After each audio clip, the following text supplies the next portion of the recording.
Well, my name is, let me just say my full name. My full name is Keneshku ThankGod Bezune. Okay. I'm from Nigeria, currently a student of Guinea American University in the area of business management, doctorate degree.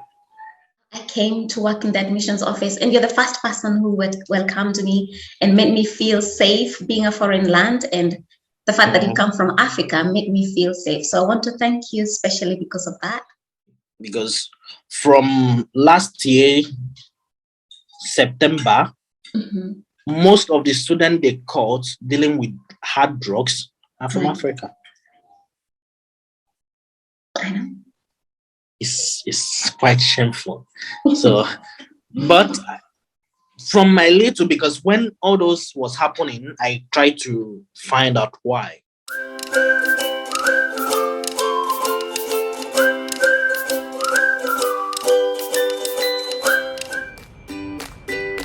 Hello, wherever you are, this is yet another episode of Story Molly.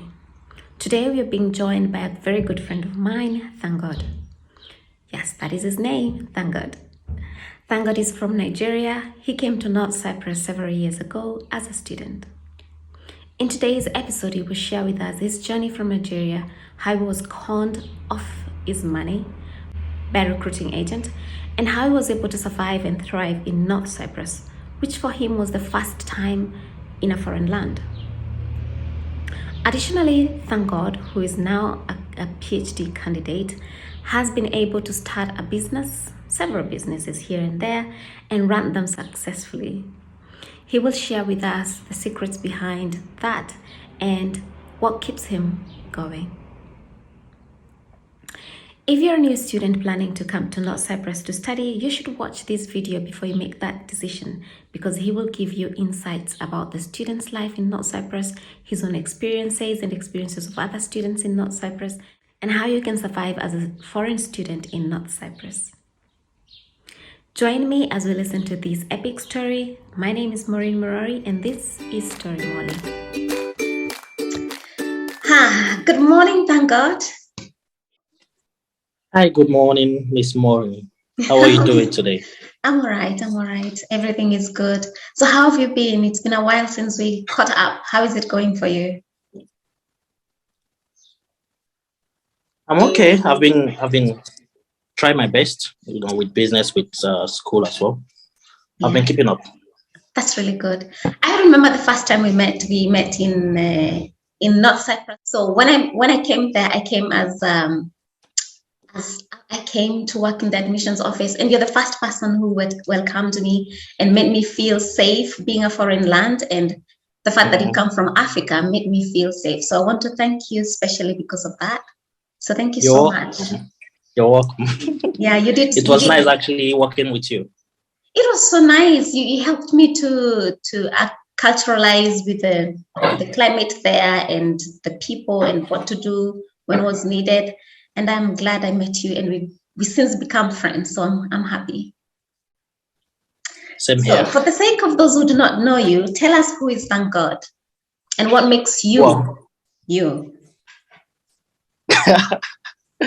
Well, my name is, let me just say my full name. My full name is Keneshku ThankGod Bezune.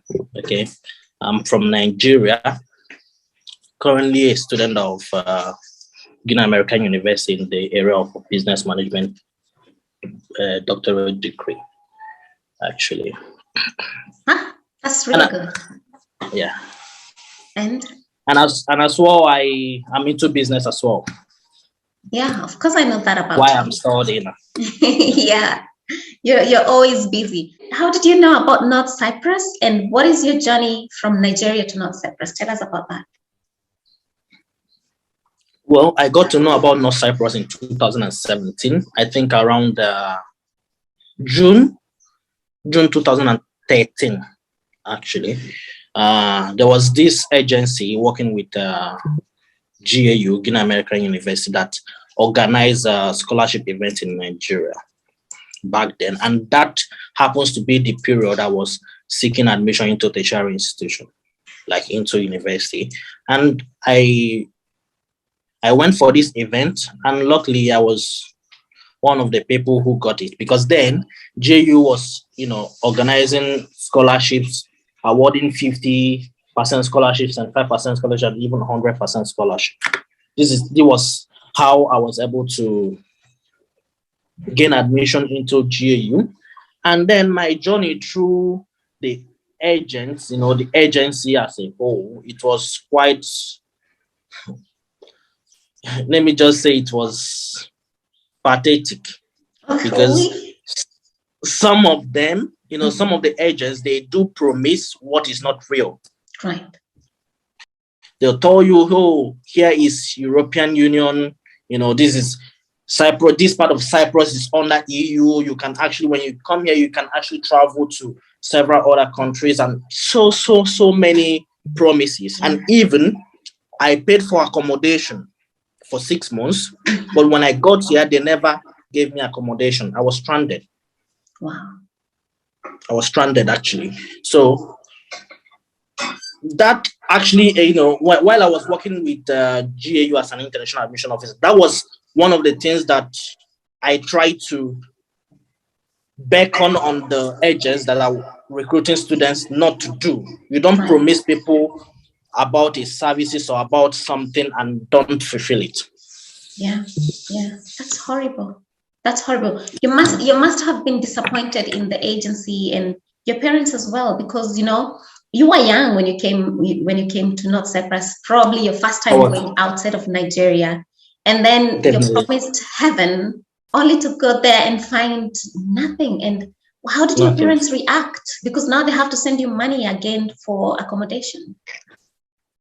Well, at first, I tried to cover it up. I tried to use the money they gave me, kind of money they gave me to sustain myself for some time before I then open up to them about 4 months after I arrived here in Cyprus. Wow. What was their reaction? And did they take any action, for example, going to the agency? They did, actually, because they went to the agency office several times because it was out of town. They went there several times, but they couldn't meet with the manager, like their boss. And later on, they have the office or the traveling agents, they had to relocate. And we don't know, even up until now, we don't even know where their office is anymore. Oh my goodness. Maybe they even changed name, because these people are not so good. Oh my goodness, that's so horrible. I have had the same stories. I mean, we work in the same office. We know how students are, how this is done to students. Yeah. And would you say this one affects the students, for example, when they come there emotionally? Of course, it definitely affected me. My first semester, I couldn't even score a B. No way. I'm serious. I have to repeat those 3 courses because I came during the summer period. I have to repeat those 3 courses over again. Right. Wow. That's really bad. That's really bad. Is there anyone, for example, in North Cyprus that you can report to about these agencies? Do even university try to help? Even when you, not only me reported to the university, but when you do, because the agency that recruited us was a sub-agent to an agent that is registered in GAU. So when you report the incident to GAU, they will tell you they don't know the agency you are talking about. Because they don't have direct contract with the sub-agent. Right. Wow. It's a long stretch. It's a long line of little people, small people working for the bigger company. And sometimes the university doesn't even know the smaller people, just the big company. And the smaller people are the people that recruit most of the students.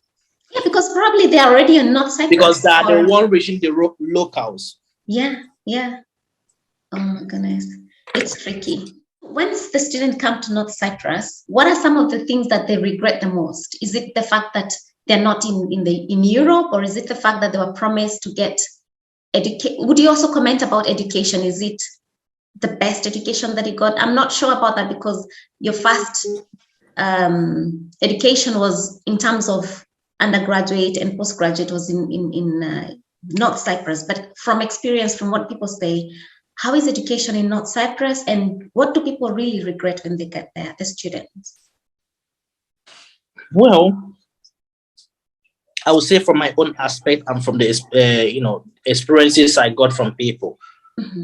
One of the things people regret, the first one is based on the agents recruiting students, Right. because some of them tends to promise them when you get here you will be able to work and cater for your education or Yes. cater for your upkeep Yeah. or cater for some things like that, and that's not so. Actually, to secure a job in North Cyprus is quite difficult, as you and I know. Yeah. It's quite just a small percentage of people that are opportune to have a good job. And when I say good job, I don't mean construction. I don't count that as a good job, because that's kind of manpower. Mm-hmm. Okay, you can't tell someone who has graduated from undergraduate to go and do some sort of, except you did construction engineering or you did civil engineering or you are into that field. But if you're trying to actually raise money to be able to help your parents to pay your fees or sustain yourself while you are studying, I don't think that's actually something I will advise you to do. Okay. Right. And second of all is, will I say, the environment, the educational environment is quite okay compared to what we have back in Africa. Right. Okay. Both the fees, it's just moderate, but what as well kind of discouraged me here is the cost of living as well. Mm-hmm. While, for example, you're working, they pay you in TL, Turkish lira. Right. You make your educational expenses in euros or in dollars, depending on the school you are enrolled in. Yeah. Yes. And then you pay your rent in pounds sterling. Horrible. Yeah. As of now, the minimum wage is around 6,500 TL. Right. Yeah. Okay.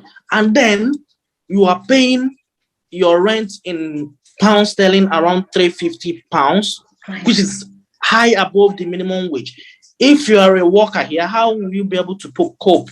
Or is this rent issues or the rent ranges in pounds, is it only applicable to foreigners? Is it applicable to as well citizens of this? Because if it's applicable to citizens of this country, I doubt they will be able to cope. Yeah. If they want to make here a student friendly island, as they used to portray it, I think they need to as well curtail. The government need to as well try to find a way to help the students, because for it to be a student friendly island, the cost should be minimized, the cost of living, because there are some students who don't get help from home. There are some students who come here to do something to actually support themselves. So I think these two factors are the main factors that I would say that discourages people or kind of stuff like that here in North Cyprus. Yeah, I know, because also last year, actually this year has gotten worse, because last year my sister was paying her house or her room in Turkish lira. Come this year, January, when she came back from home, from Kenya, she was told now she has to start paying in, I think, in pounds or in euros. Pound sterling. But then her salary didn't change. I mean, she's working in the hotel industry, but her salary didn't change. But the Turkish lira has also gone very low compared to the to the US dollar. And I don't know how people are coping. She has a job, but you can only imagine parents back at home who are sending money and how they have to cope with the falling lira. I don't know exactly how that is going to happen. Even the government, is it even helping? Does it even want to help? And do you think if we had student unions or an organization that can help students to voice their Actually, they have several student unions. Mm-hmm. For example, Nigerian, they have their own association. They have Voice. I think they have even Kenyan association. They have Congo, because these are the men of. There are about 4 main African countries here: Nigeria, Congo, Kenya, and Zimbabweans. Mm-hmm. So I believe that these 4 countries, they have association, which sometimes they meet with political leaders here, but still, I don't think there is actually a positive impact. Though sometimes they do some stuff, but I don't think it's enough.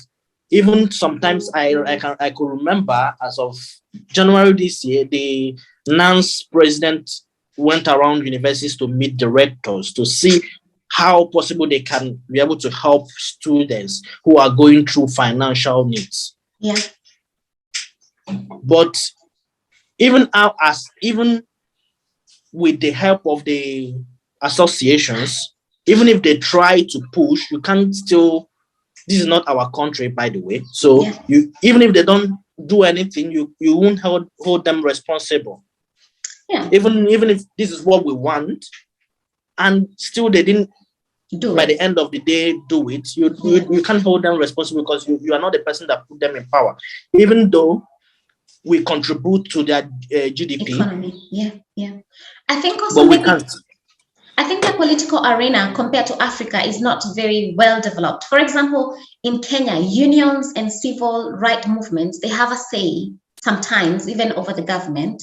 But there in North Cyprus, I think the civil rights unions and all these small groups, they come out and talk, but I don't think they're taken seriously by the people. And I don't even know if people want to even join such groups. I don't think it works here because and as well, what I don't like about North Cyprus, most of their citizens, they don't honor contracts. Right. They don't honor. If maybe you go in a contract with a landlord stating that this is the amount you have to pay. Normally, before they give an increment in rent, they're supposed to give you a 3 months notice. Yeah. But for example, the place I'm living actually at the moment, as of last month, they gave us a quick notice. They said, "Oh, we sold this house. You need to move out by the end of the month," without a prior notice. Wow. While we are still having our contract. Yes, and there's nobody even to talk to. And there is no one to talk to. If you meet a lawyer, because you are an international individual, they will tell you to pay in dollars. Okay, you are fighting for your rights. How can you are not even, because if I have the funds, I will just look for a new house. I don't even have the funds, and then I come to you to solicit for me. You are telling me to pay. Of course, you need to charge for your service, fees, but sometimes it's quite outrageous. It's unfavorable to international individuals living here. Yes. Wow, that is so sad. And we hope in the coming years the government will one day listen to the students and hopefully all this can be resolved. But now when you first came there, you're there, you've been, I would say, conned out of your rent, your apartment money, accommodation money. You didn't mention if you had to pay to your agency for recruitment, I mean, for helping you find a university. Of course we did.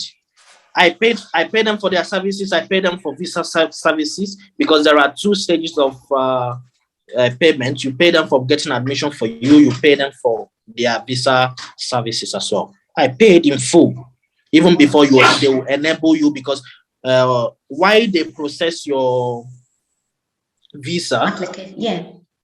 Why they process your visa? They will be with your documents.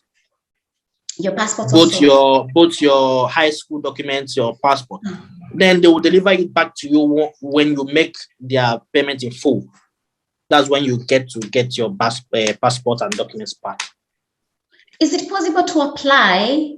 I mean, from Nigeria, is it possible to apply without an agent and also go to the embassy and process your visa by yourself? Is this something that is done? Now it's possible, but then it was quite not possible. Right. But now people do it. Even now, people apply without agency. Oh, okay. At least now people have knowledge. It's good. Yes. So once you get to North Cyprus, how do you reconcile the things that happened to you, the negative part of the agency, and the promises that they gave you? How do you reconcile that so quickly so that then you can start studying as a student? And also remember, you were young. I'm not even sure you're 20 by that time when you first came to North Cyprus. I was still under 20. Look, so how do you manage to cope with that very quickly and then also become a good student? And start your businesses? Well, that actually affected me for some months, but what for me, nothing happens forever. You need to actually buckle up, dust yourself, and then Start go again. ahead. Yeah. Yes, you need to start again, start all over again, no matter what happened in the past. Because actually, when I came, I fought for the money didn't come. I let it go. Right. I let it go and then started my new life here. Oh, that's good. I like the fact that you say once you fall down, don't lie there. Just dust yourself up, stand and continue with your journey. That's very good. Yeah. So you are also a business person. What motivates you to start businesses? And would you tell us when was your first business? What was it about? And where are you now as a business mogul in North Cyprus? Well, I think my first business I started in 2016.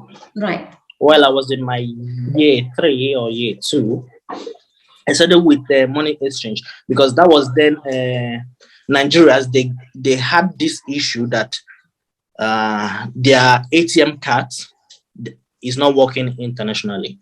So what I do is people that are working here, because then we had a lot of Nigerians that are working here that wants to send money back home. What I did was I collect the money from them. I transfer to the account they need Naira to, and then I exchange it with a student looking to pay for tuition fee or pay for rent or need some money here, and I get my commission. Wow. So that's the first business I actually started, and then since then I've been doing it till now as well. Yeah, I know that about but now I've modified it into a bigger.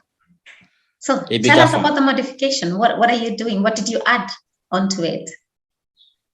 Now I'm no more doing just that. I now ventured into cryptocurrency, which one of my friends introduced me into in 2015. But then I was still a novice. But now actually I've graduated from the school. Let me just call it School of Crypto Trading, and now I'm in full mode, in the full business. Right. Wow, that's so beautiful. I have to confess, I have fear of cryptocurrency. I think the fear really comes from the fact that I have no knowledge how to trade and what it's all about. And I'm not even certain if I want to know. That's how sad it is. Because when I go to the internet, I see how many people have lost money there, and I'm thinking, of course, you have to lose. Losing money, what we call it, if you lose money, we call it you are paying your tuition fee. Oy. Because you need to lose to gain. Right. I don't know, really. It makes me so fearful that maybe someday, maybe I will start reading about cryptocurrency, and hopefully. For now, it's one of the things that I have never, ever tried. But anyway, thank you so much for this information, and I'm glad that you are able to start the business and helping the students to be able to exchange money from here. I know it's a struggle because also when I was there trying to get money from home, which is in Kenya shillings, and or sending money back at home the same way, it's difficult because international students, first of all, at the time are not allowed to even own a bank account, and when they do, bank account, yes, you cannot even transact with it internationally, so it's very restrictive. But I'm glad you're helping them. I know you're a CEO of 10 Digit. Where did this 10 Digit come from? Well, the 10 Digit is just a business name. Yeah. It's just a business name I started in 2018. That was when I went into crypto trading fully. Right. So that's why I have to rebrand, because when I was operating just the money exchange, I didn't have a name. But when I started crypto trading and exchange, I have to rebrand my name, give it a new look, that people have to be interested to find out what the 10 digit means. Actually, the 10 means billion. Is this billion in dollars or in Nigerian money? Whichever currency you want to. It doesn't matter. It's a billion. It doesn't matter. Wow, that's so beautiful. That's so beautiful. Did it occur to you, or somebody inspired you with this name? I just slept and woke up, and then I just like, this is a perfect name, nobody suggested it to me. And first I just started, when I post, I just put hashtag 10 digits and before it went official. Right. You know what I like what I like about you, thank God, is the fact that you're very positive towards life. I haven't seen you, being negative. Even when we were struggling there in the admissions office and trying to work and become student and also studying, you are very positive towards life and towards business. And I like your business mindset. You told us, if I remember correctly, that we shouldn't just sit there and be admissions officers and students and not think about outside the box. And I'm glad. I mean, I am so happy that I got to meet you. I was not just sitting around, and eventually I started doing small things here and there, and I was writing on the side and stuff like that. So I'm glad you inspire people in your small and big ways that you're able to. So of course, that's what life is. You give people some ignition to light up their life. Yeah. Because you don't know what someone is going through. They need someone to actually light them up. True. So while you are dealing with legal businesses in North Cyprus, many students have been caught up in illegal businesses. What would you say is I mean, possibly they're looking for quick cash, but what would you say is the main reason they're doing this? And most of them, unfortunately, and I am ashamed to say this, they come from Africa. So I feel sad, really sad, because they keep being a foreigner in a foreign country. You try to protect your image as Africans, but sometimes I think the only thing you can do is protect your own image as a person. What do you feel about these illegal businesses, and what have you heard they're actually doing? Well, well, it's quite shameful. No. Because as of the recent is on the rise. Right. I mean, these illegal practices of making money, because from last year, September, most of the students they caught dealing with hard drugs are from Africa. I know. It's quite shameful. So, but from my little, because when all those was happening, I tried to find out why. Right. And the reasons. Some of them are doing it for sustenance. Right. To sustain themselves here and sustain their family back in Africa. Two, some people are doing it to get rich quick. I would just call it get rich quick syndrome. They have that kind of mindset. Get rich at 25, be a billionaire at 25. No matter what you do, no matter what you soil your hand into. Yeah. Just get rich, no matter what. And some are just doing it to accumulate wealth as well. Because from what I have, because I have opportunity to talk to one-on-one with some of them, some of them tends to say, oh, I just want to accumulate wealth and then go out of this kind of business and then invest it in an illegal business. Yeah. But does it? But is it right? Does it make it right? No, it doesn't. That doesn't make it right. Yeah. What is illegal, no matter what. Yeah. And not just dealing with hard drugs. When you come here in North Cyprus, a lot of our girls from Africa are going into prostitution. And that is what is it's the worst of them all, I would say. It's shameful. Yeah. These days, I don't even go out in the night or go to some bars or something. When I want to take some drinks, I buy it and stay at home, because when you go out to some of these bars, you see them, I become shameful.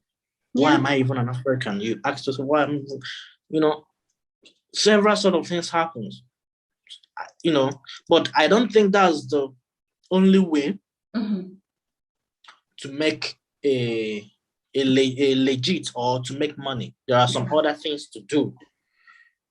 We are in a world where technology is leading. There are so many ways to earn money from the internet legitimately. There are so many ways. We have Web3, we have coding, we have graphics, we have cryptocurrency, we have FX trading. There are so many ways. Right.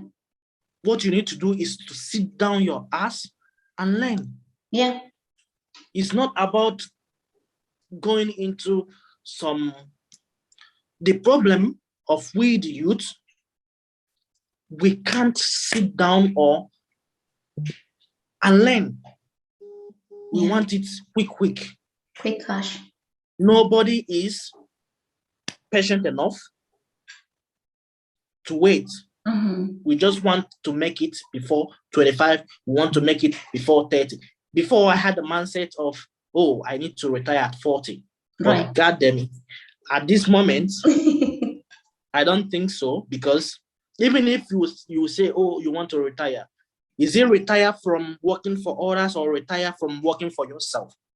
Yeah. For me now, I'm understanding what, my previous statement. Maybe I will retire from working for others. Right. And face my own. Even now, to go back and work for other people for a longer hour of days, I don't think I can do that anymore.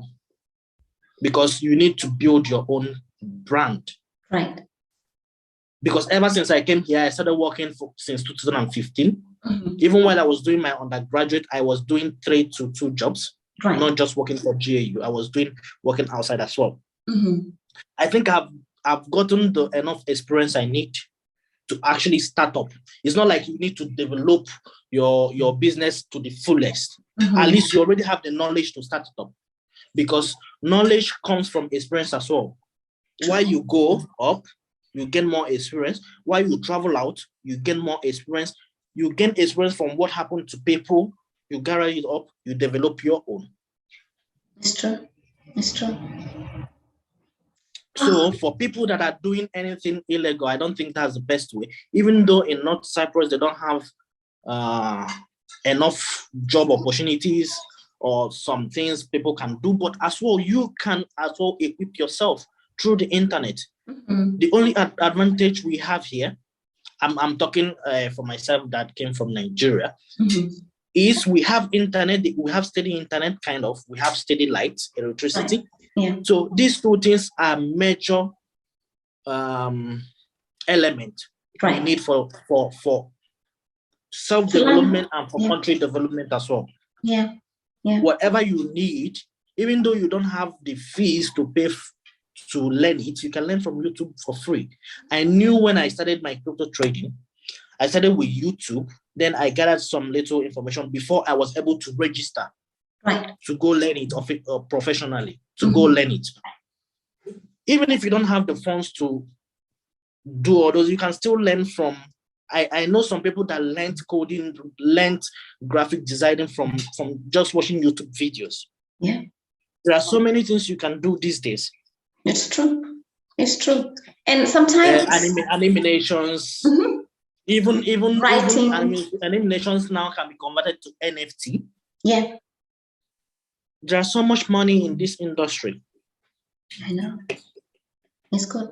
My first big job that I got as a writer is when I got to North Cyprus. And I am the most proudest. I mean, I got to write for a European magazine.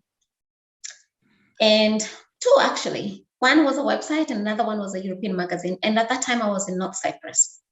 And when I came to North Cyprus, I had much time in my hands and internet, as you say, and electricity. And when I was not in admissions, I was not in class, I started a small portfolio, a writing portfolio about me. And one day, luckily, somebody was looking for somebody who is in North Cyprus to write stories about travel and culture. And they found me. And the fact that I'm a foreigner, they understood that I would basically go on the ground to learn the culture and to give tips about travel.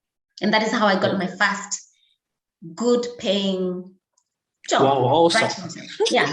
So I know these things can work. It's hard, just that we need to think outside the box and to want to learn. Definitely. Yeah. It's unfortunate that many young people want to get quick cash, and by so doing, they're not only spoiling the name of legit Africans who are coming there to study, but also the fact that we cannot be trusted. You know, once you finish your job, even when you speak to people, and sometimes they even know countries that are more rampant with this criminology, and they're asking, where do you come from? And they don't want to know where you come from to give you a job or to become They'll your just friend. stereotype you immediately. Just saying you're from Nigeria, yeah, they'll say, oh no. Yeah, you're done. You're done. If you You're mention done. one country, For example, there was a time I took my friend to a restaurant. They have a job opening. I took him to resume. Right. And then the Pakistanis working in the kitchen area of the restaurant, they asked me, "Oh, hello, bro, where are you from?" I said, "I'm from Nigeria." And do you know what they said? They said, "Oh, do Nigerians work as well?" Oh my goodness. I was like, "What do you mean?" He said, "I thought Nigerians are so rich." I said, "Bro, forget about what you saw. Yeah, there are rich people, and there are still people who wants to work to get their own money. Yeah. Not everybody in USA is rich. No. So basically, me saying that I'm from US, you don't need to think that I'm rich already. Yeah. Same with people from Africa, because some of them think everybody from Africa is poor. Some of them think everybody from this particular country from Africa is rich. Yeah. That's not supposed to be their mentality. Yeah, unfortunately. And it's sometimes you have to. One time I remember even here, somebody told me, and I had to stand for the whole of Africa. And when I came home, I felt so sad. They said, one lady comes at a restaurant and says, "Where are you from?" I said, "I'm from Kenya." And she said, "Oh, Kenya is so poor. Africa is very poor." And she doesn't know so much English. So she said, "Africa poor." I said, "No, Africa no poor." And then she tried to tell me how Africans are poor, and that's why, they're coming here in Europe to work. And I said, no, if you knew Africa is rich, the people who have actually stolen from us are the white people who came there and took everything. And now we have to work extra hard. And also our politicians, they have really spoiled the economy. So people have mentalities that either Africa is poor or we are criminals, or maybe because you come from this country, you have much more money, or you're more prone to do some criminologies. And it's not that the same. Not everybody. We shouldn't be looked at from that light. Yeah. It's unfortunate, but I like your advice that people should go out and work and learn. Use the internet to learn and get the skills that you can use to get money legitimately. When you were talking, you mentioned the fact that students have to work and send money home. Yes. So does that mean some parents, when they're sending their students, their children to abroad to study, they have a mentality they will go there and as while they're studying, they're working and paying their fee and also having enough money to send home?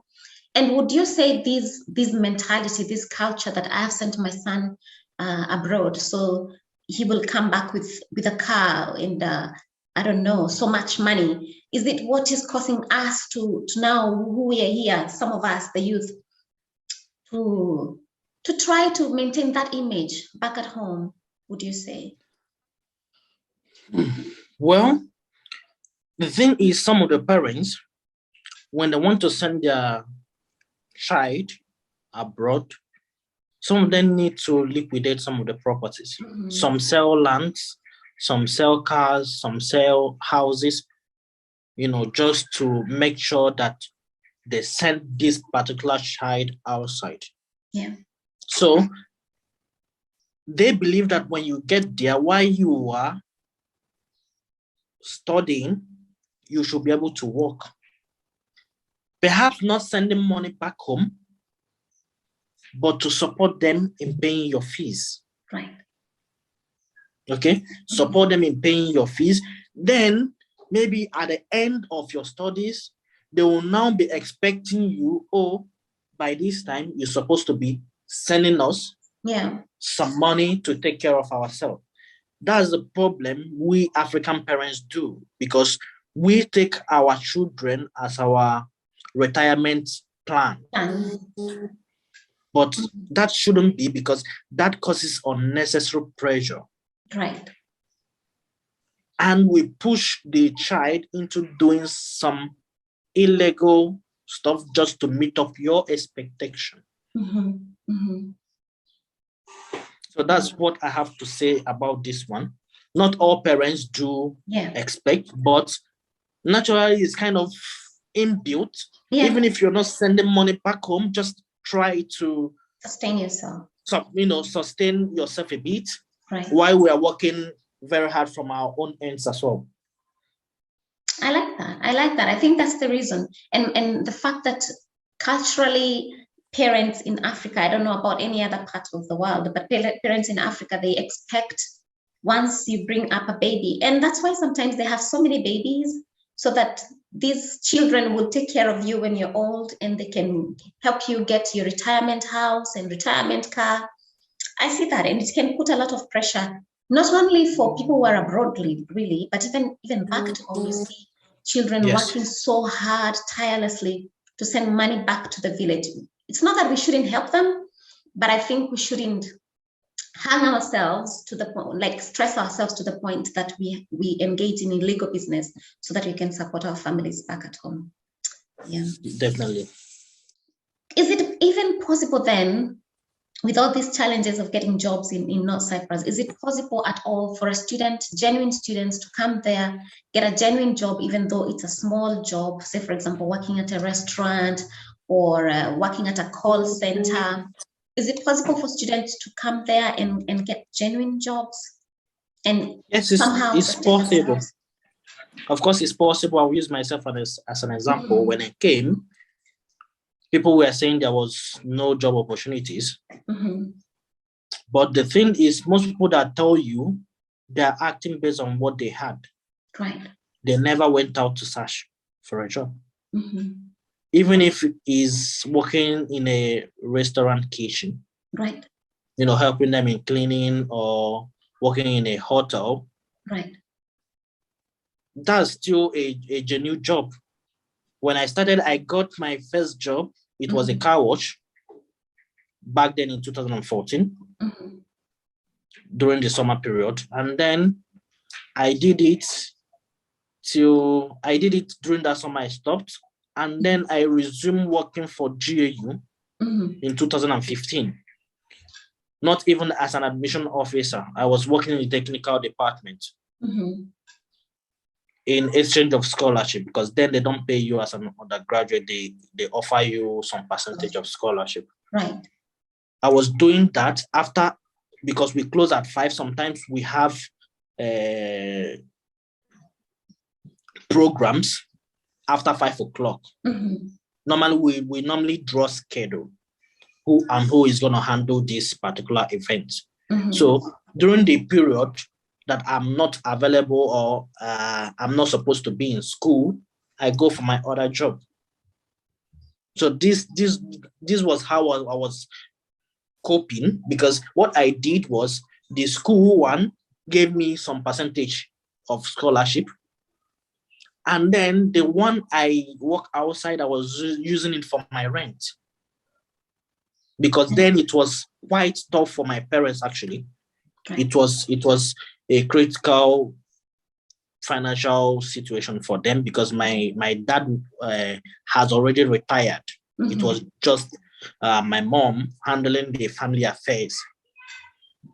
So that's why I need to actually step up and try to find a way to sustain myself. So for people saying there are no jobs, there are jobs if you look for, but just that during the summer period,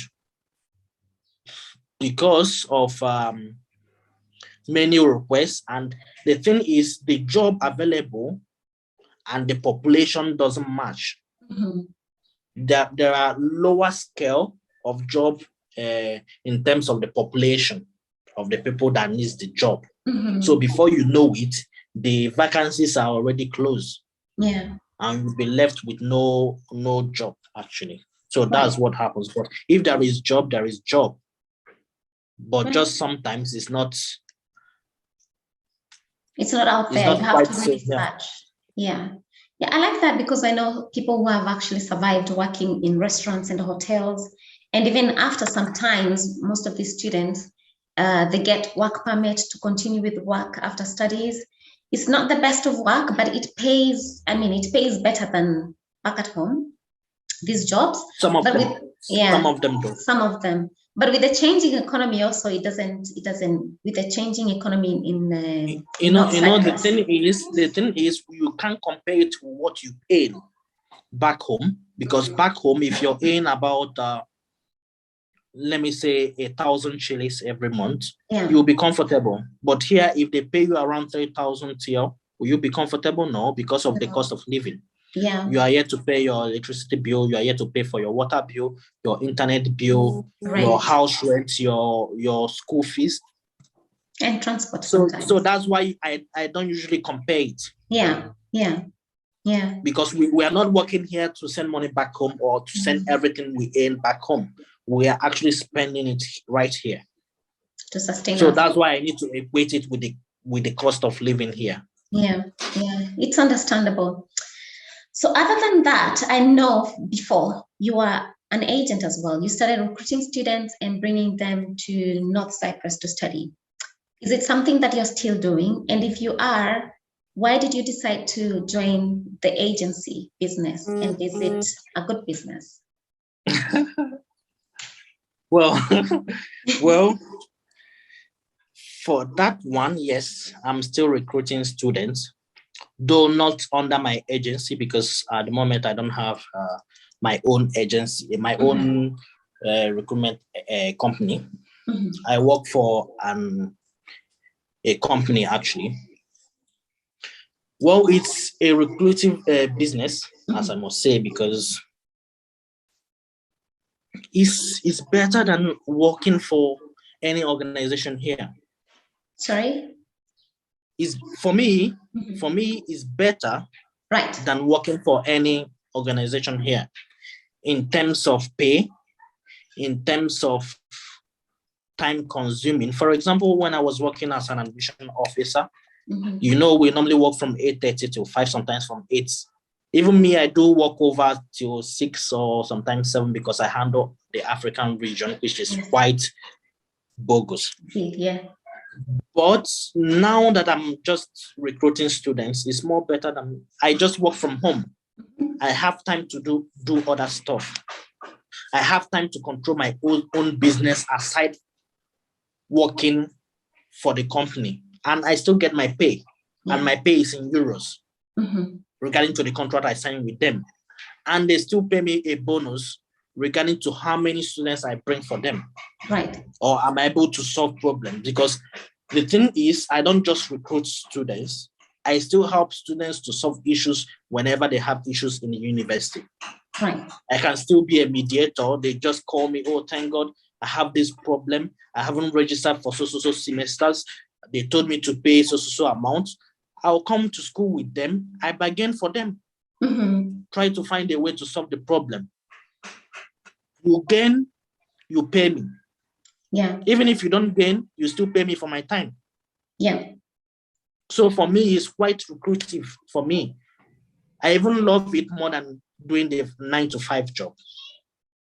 That's good. That's beautiful. And it's your own job. It's your own work. You're working for yourself. So because it's what I know, is what I have been doing, because while I was an admission officer, I was doing all these things without charging students.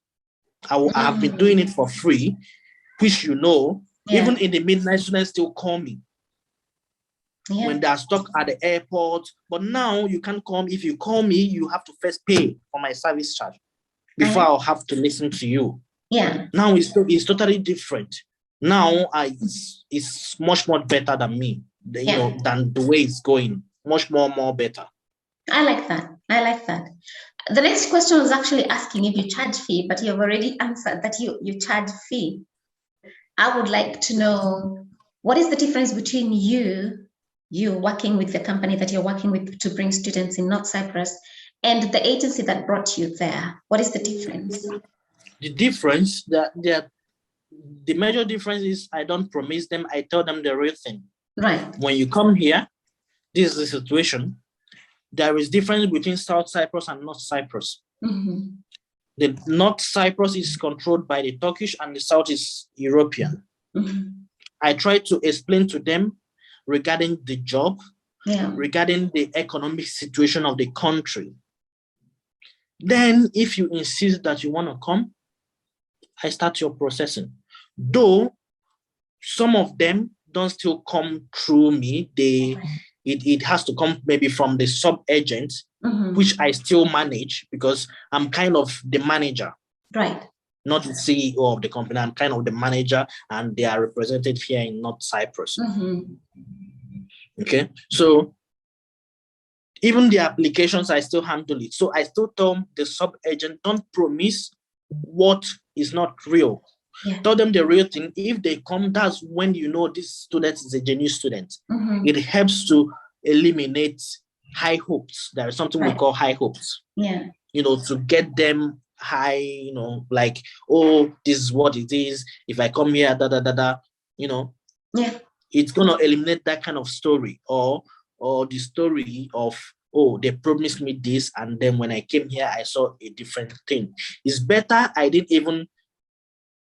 For me, it's better I tell you, and when you get here, you saw that what I told you was even lesser. Like, you know, yeah, you sell it lower than far better. Yeah. The condition is far better than me telling you, oh, this is, and then when you came here, the condition is far lesser than what I told you.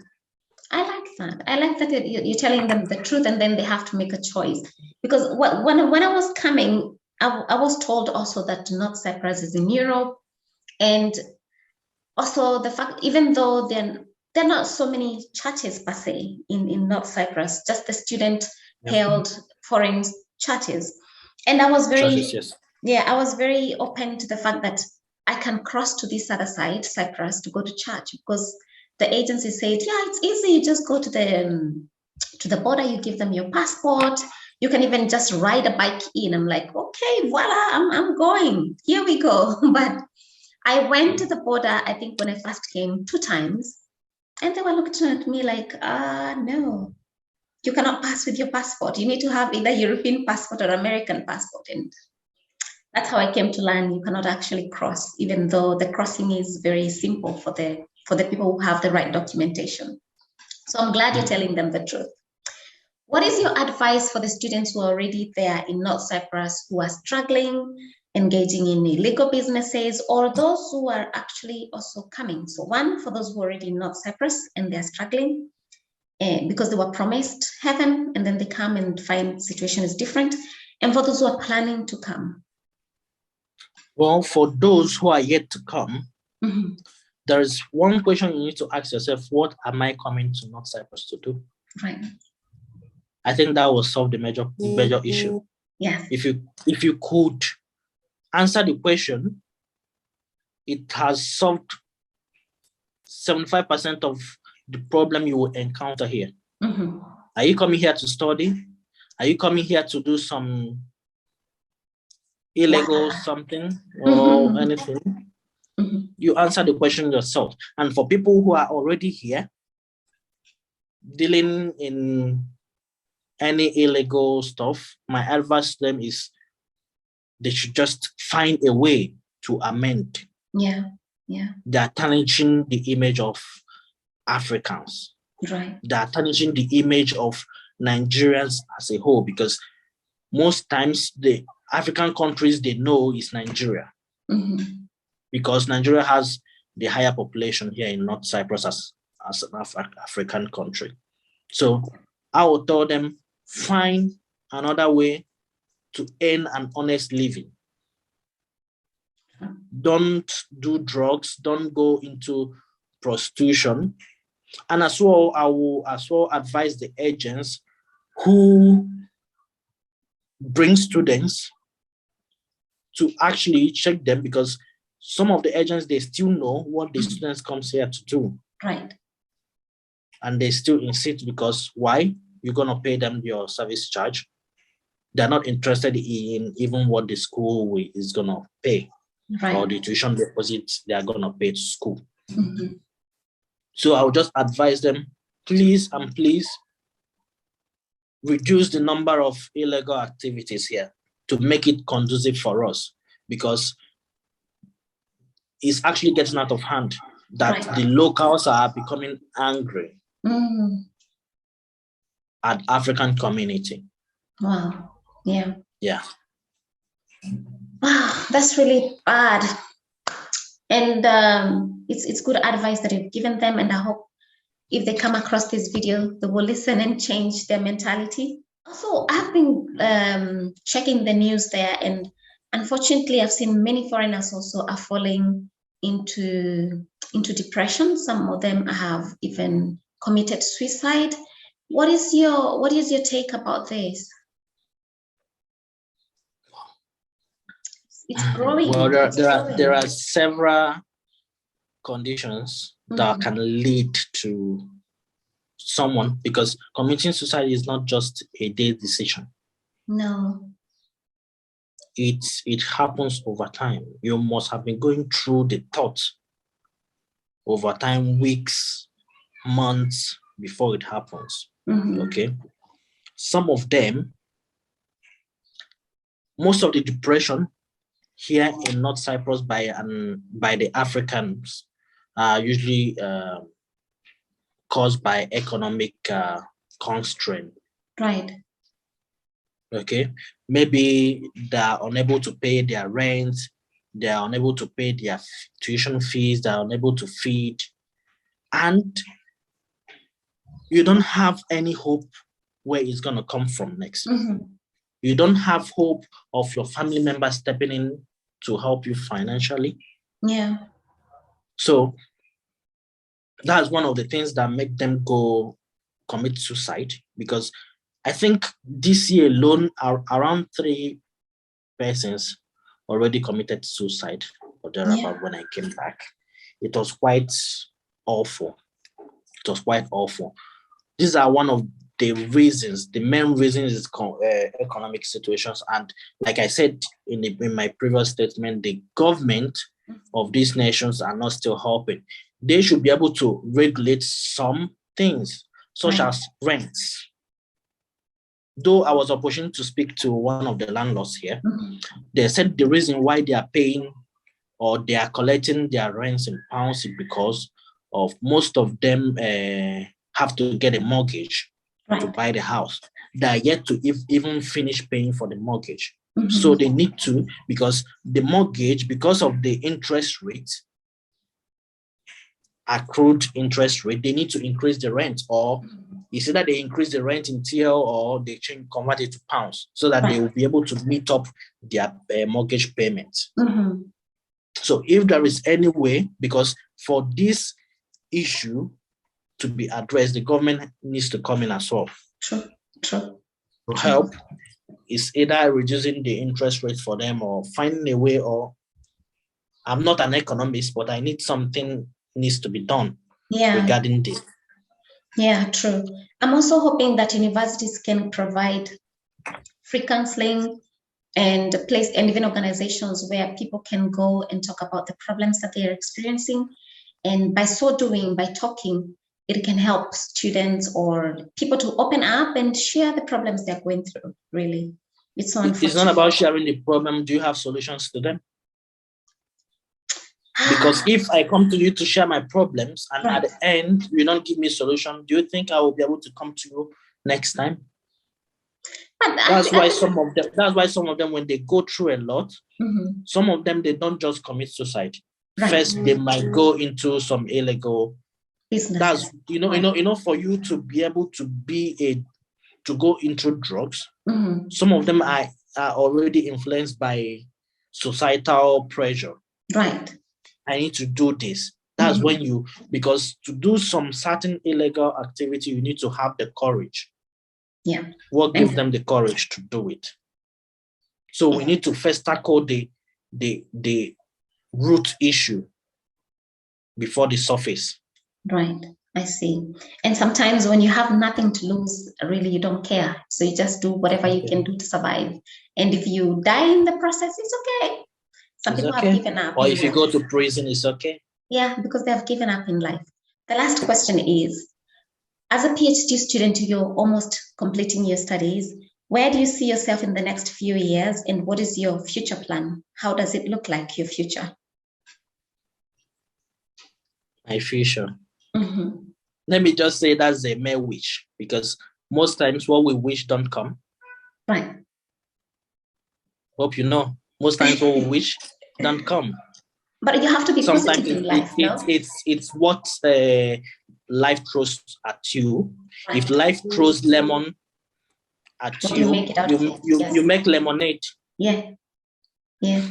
So sometimes it's good to wish, but sometimes it doesn't usually follow, because life won't wait for you to, in 2 years I'm going to do this, in 5 years I'm going to be here. Life doesn't wait for you.